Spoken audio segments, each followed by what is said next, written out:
Yeah. But just let me know as far as like, what's the recruiting landscape look like for you being NAIA, especially with, so much of the D1 or bust culture, which I think is complete BS. Well, it is, man. I mean, the unfortunate part of it is that the reality, like the reality of our level is it's a low major league. I mean, Mhm. like the top 75 teams, I think in the NAIA all have top, low major, sometimes low major plus talent. Every once in a while, you're going to have a couple of these teams, like even in particular in our league, that had the National JUCO Player of the Year that played at Texas Tech and was Sixth Man of the Year when they went on and played in the national championship. But Deshaun Corpy that's in our league. I mean, that's a high major Big 12 player, Mhm. and it has a lot of clout.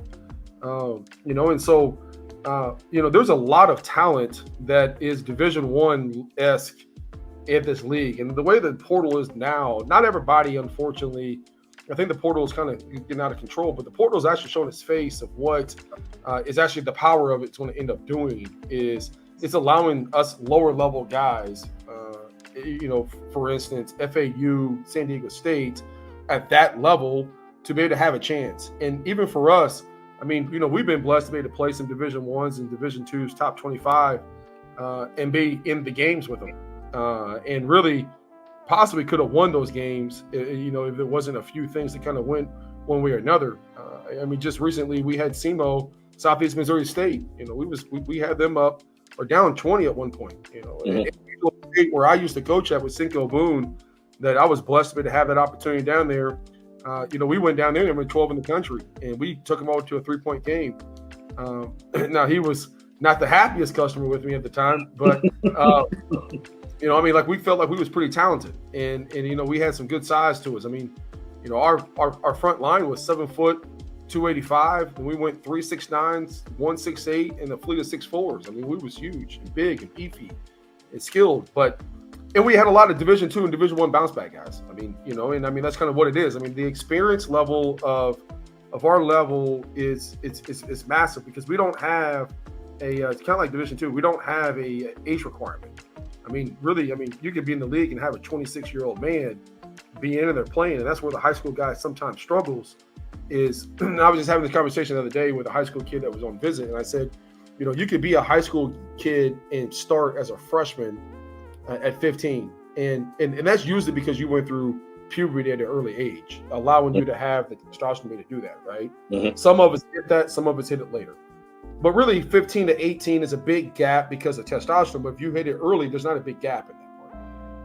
18 to 25, that's a big gap because now Yeah. this guy's got experience. He's became matured. His testosterone's all the way through. He's had 6-7 years in the weight room. Like he's been bigger, faster, stronger, and he's been around the block. So his IQ levels are a little bit different. And so for us, that's kind of what we're looking for, is that we're looking for a guy that's going to be an immediate impact for our program to continue to put us into positions to hopefully make a Elite 8 run, a Sweet 16 run, a Final Four run, and put us in those spots.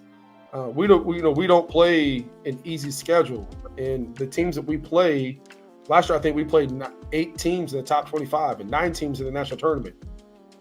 That's tough Mhm. when you're doing that. So our landscape is very diverse, and when we're really kind of recruiting, it's a needle in the haystack. Because it's not like the Division Ones; they get kind of told where everybody's at. Like Yep. you've already kind of got it broken down. You know what I mean? Mhm. Like this guy's a high major, this guy's a mid major, this guy's a low major, this guy's a possible.